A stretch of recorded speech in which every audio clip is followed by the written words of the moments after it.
Yeah.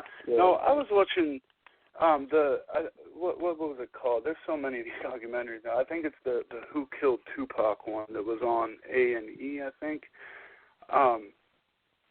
And Keefe D was on it, and he was like they asked him who pulled the trigger and everything, and it seemed like he didn't want to talk. He was saying that he wanted to go by the street code and not snitch, but I mean, I think it's kind of too late for that.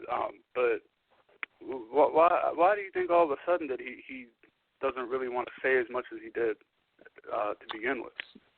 Yeah, okay, so good question, and I think that's important to clarify that. So, because he's recently came out on Death Row Chronicles and basically admits, yeah, I handed a gun to the back seat, but, I'm not sure which of the two guys in the back seat pulled the trigger.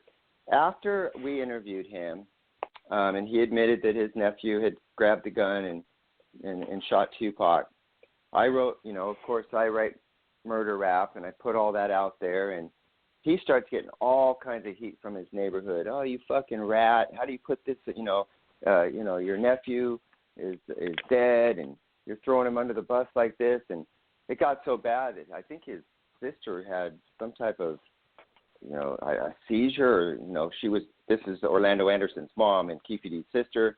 She was so stressed out by it. So it impacted him socially with his crew. It impacted him with his family.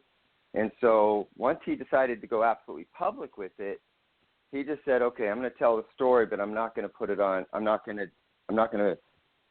outright snitch like I did when I was first interviewed, because he just got so much heat from his neighborhood and from his family. So now he's kind of modifying it a little bit, telling the same story essentially, but just not putting the finger directly on his nephew.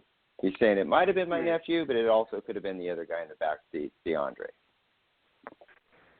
Now, how aware was he that all this was going to be made public?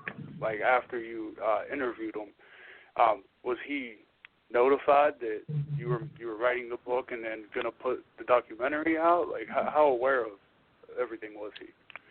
Yeah, so when he confesses to us, he thinks that confession is just going to be used within the law enforcement investigation, and none of us were thinking in terms of making a book or publicizing it. It wasn't until, a couple of years later when I decided that we needed to publish the findings so that so that the public could know.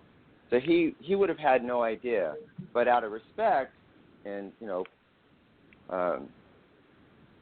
my goal is not to see anybody get hurt as a result of any of this.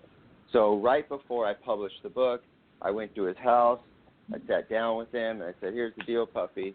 I know this is going to hurt. I'm sorry. Here's the deal, Keefe. Here's the deal, Keefe. I'm writing a book. I'm putting it all out there.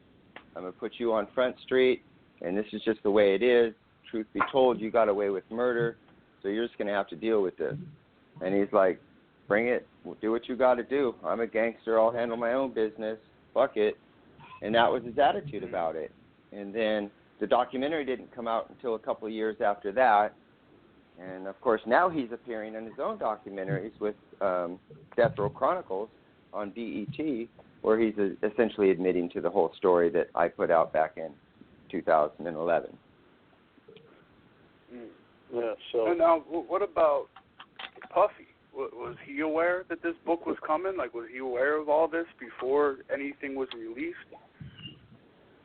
Right at about the time that I published the book, the LA Weekly magazine did an article about the new book that was coming out with these new claims, and they contacted, Puffy's camp, whoever it would have been from his PR department or his lawyers or whatever, and said, hey, these are the allegations that are going to appear in this article. Do you have a comment? And Puffy's comment was, hey, whatever it was, it's like it's pure fiction, blah, blah, blah. We have nothing else to say.